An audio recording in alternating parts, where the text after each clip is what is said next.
Jack Morrison had no idea that when he heard the screams coming from the basement that night, he would finally understand why his millionaire wife Evangeline Ashford had forced him into marriage.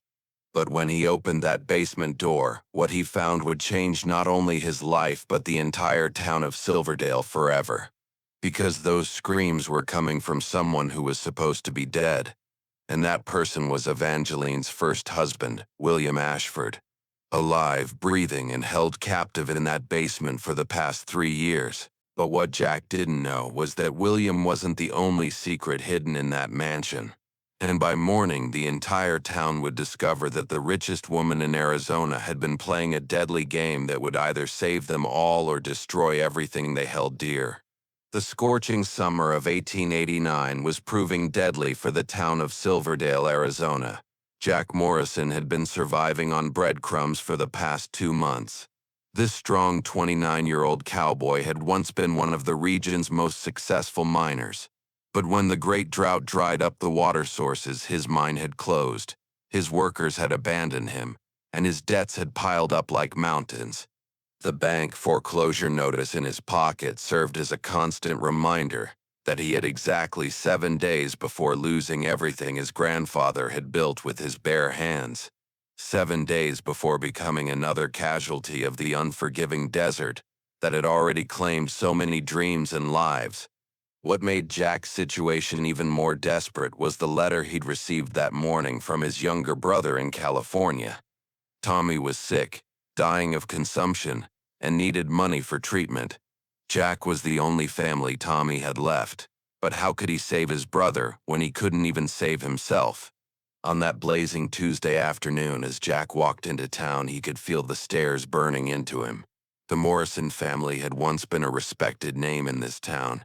Now Jack was reduced to a man with holes in his boots, a faded hat, and he couldn't even remember when he'd last had a proper meal.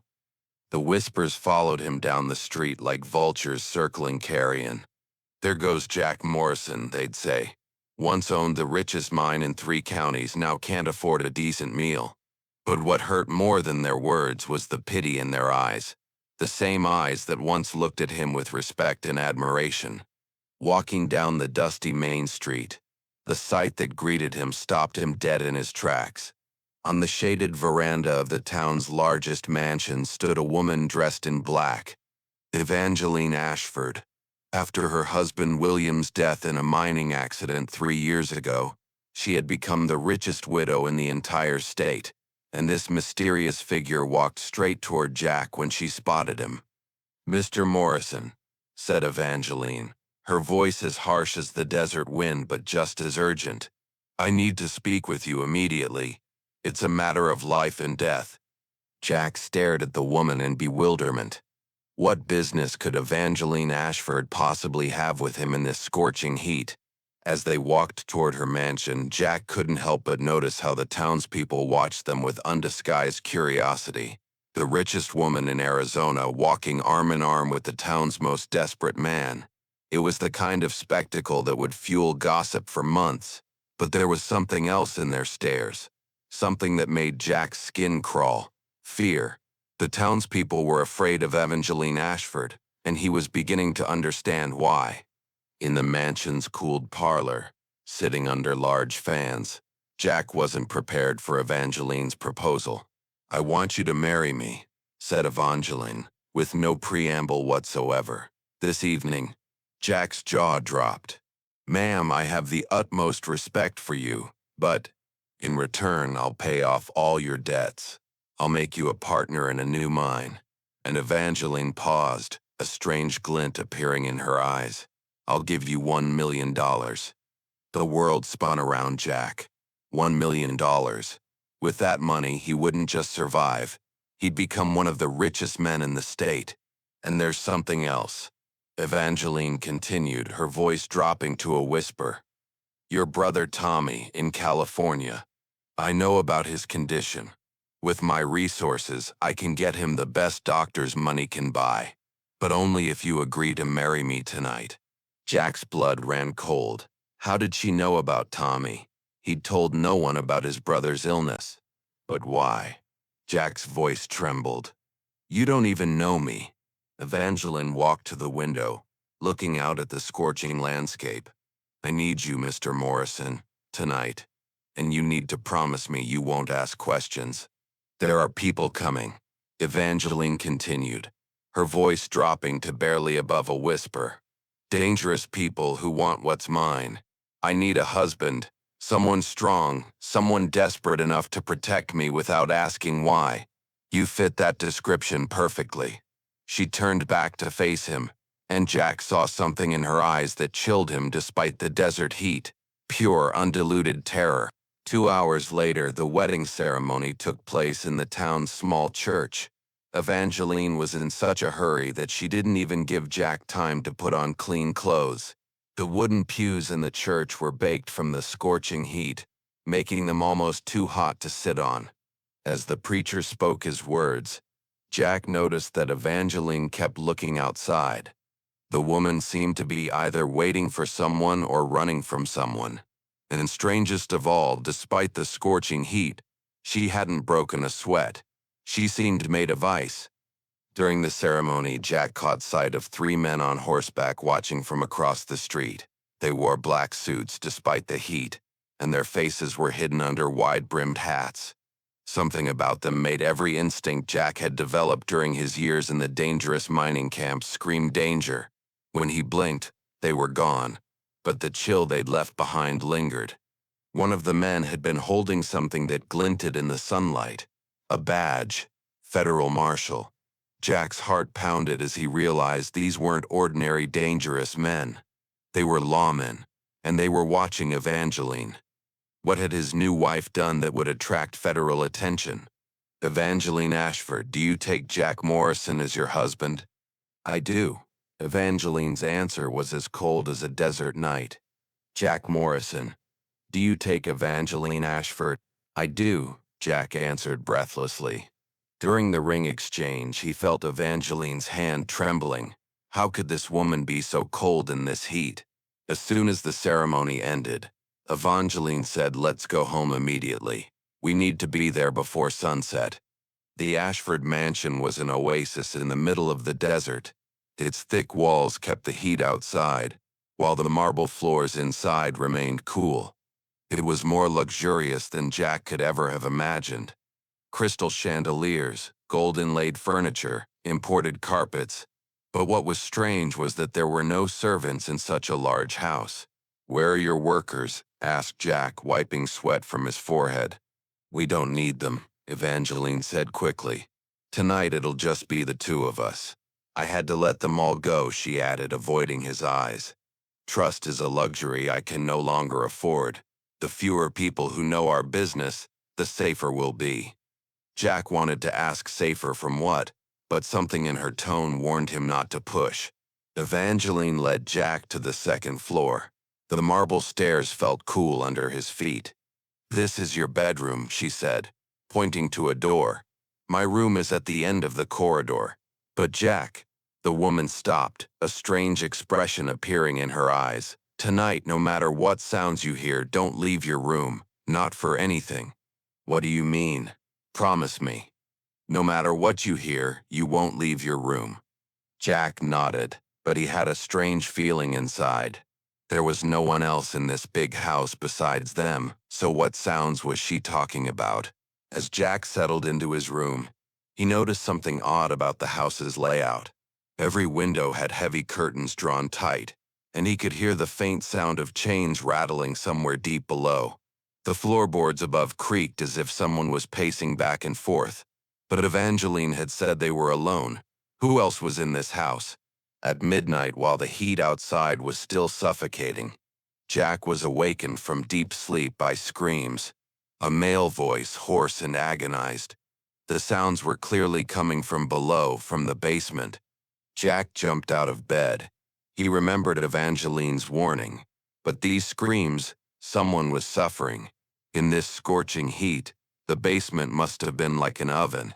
When he stepped into the corridor, he saw that Evangeline's bedroom door was open. He looked inside. The room was empty. The screams rose again. This time he heard more clearly. "Water, please, give me water. I'm dying." Jack's conscience couldn't bear it. In this heat, every minute without water was deadly. He went downstairs and found the basement door in the direction of the screams. The door was locked, but keys were hanging nearby. When he opened the basement door, the sight that greeted him froze Jack's blood. There was a man chained to the wall, dirty, bearded, exhausted from the scorching heat. But familiar. Jack had seen this face before, in the portraits on the mansion's walls. You're William Ashford, aren't you? Jack whispered. The man raised his head, hope sparkling in his eyes. Water, please give me water, he moaned. I don't care who you are, just water. Jack quickly ran upstairs and brought a glass of water. William's lips were cracked, his face burned. After drinking the water, William asked, "Who are you? Did Evangeline bring you here too?" I'm her husband. We got married today." William's eyes widened. "What? But that's impossible. I'm her husband." Jack's world swayed. "But you were dead. Mining accident?" "It wasn't an accident." William screamed in pain. "Evangeline tried to kill me, but I didn't die. She's been keeping me prisoner here for 3 years in this hell." At that moment, Evangeline's voice came from behind him. "William's right. I did try to kill him." Jack turned to see Evangeline holding a gun, but the expression on the woman's face wasn't anger, but deep exhaustion. "Evangeline, what does this mean?" Jack's voice trembled. "I tried to kill William because he's a monster," said Evangeline.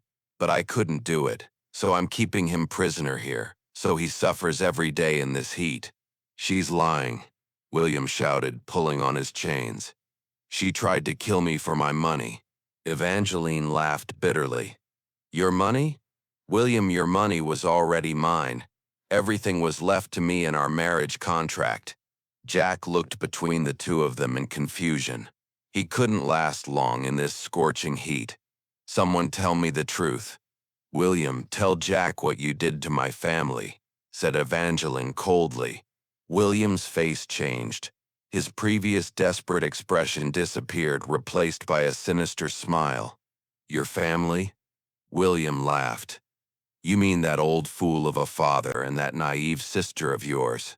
The gun in Evangeline's hand trembled. "Jack, William killed my father and sister, for money." "My family trusted William completely," said Evangeline, wiping sweat from her forehead. "My father made him a business partner. But after William stole all the company's money, he killed my father and my sister Lucy." "It wasn't just the money," Evangeline continued, her voice growing stronger with each word. "William wanted complete control. My father had built an empire, and William saw an opportunity to take it all. He started slowly, small amounts missing from accounts, contracts that mysteriously disappeared. When my father began to suspect, William knew he had to act fast." "You can't prove it," William shouted, rattling his chains. "I can prove it." Evangeline pulled a letter from her pocket. Lucy's last letter. She wrote about William threatening her. Jack took the letter and read it. Written in Lucy's handwriting. "Evangeline, William is poisoning father. He's trying to kill me too. If this letter reaches you, William will have murdered us. In this heat, they'll never find our bodies." "Fake," William screamed. "I had handwriting analysis done," said Evangeline. "It's real. William, you killed my entire family." The air in the basement was unbearable. Jack's shirt was soaked with sweat. Jack looked at William in horror. Was this man really a killer? "Then why didn't you kill him?" Jack asked Evangeline. "I tried to kill him, but I couldn't do it, so I'm keeping him here, so he suffers every day, in this desert heat, rationing his water." "This is torture," Jack protested. "It's nothing compared to what he did to my family." Evangeline's voice cracked. William turned to Jack. "Don't listen to her. She's insane. Get me out of here. I'll give you $2 million. $2 million. In this scorching heat, Jack's mind was confused. Who should he believe?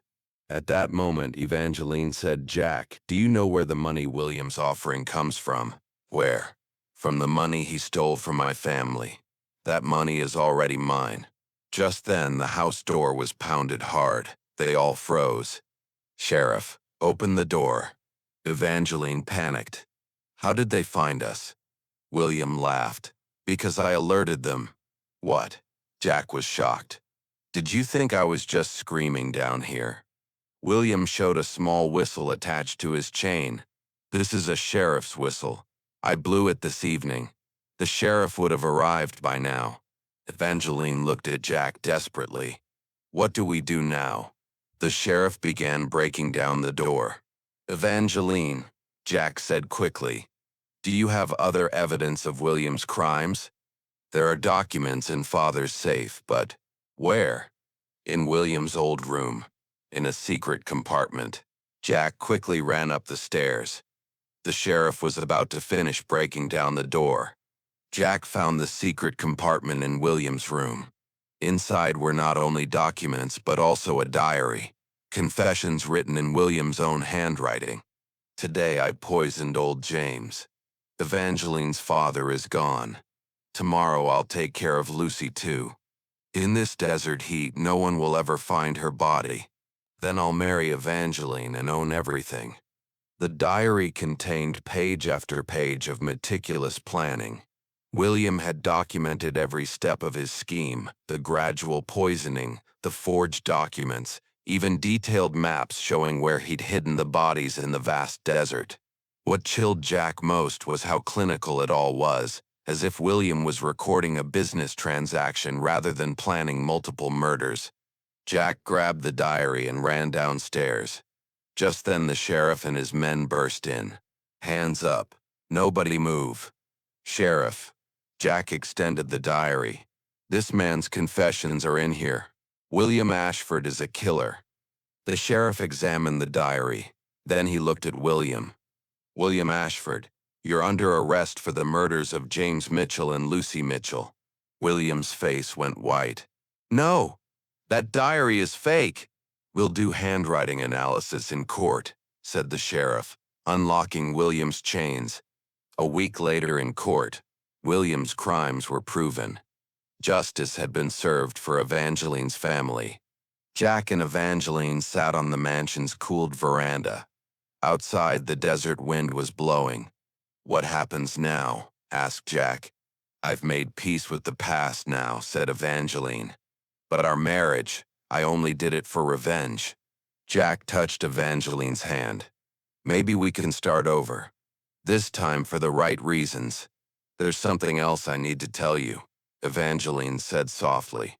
Those federal marshals who were watching us at the wedding, they weren't after me. They were protecting me. William had connections with dangerous men, criminals who wanted revenge for his failed schemes. The government has been watching this case for months, waiting for the right moment to act. Jack looked at her with new understanding. So you knew they were coming to arrest him all along? I hoped they would, Evangeline admitted. But I needed someone strong beside me in case things went wrong, someone I could trust. And despite everything, Jack, I do trust you. Evangeline truly smiled for the first time. I'd like that. They both knew the basement was silent now. The past was buried, the future was bright. As the sun set over the Arizona desert, painting the sky in brilliant oranges and purples, Jack realized that sometimes the most desperate decisions lead to the most unexpected blessings.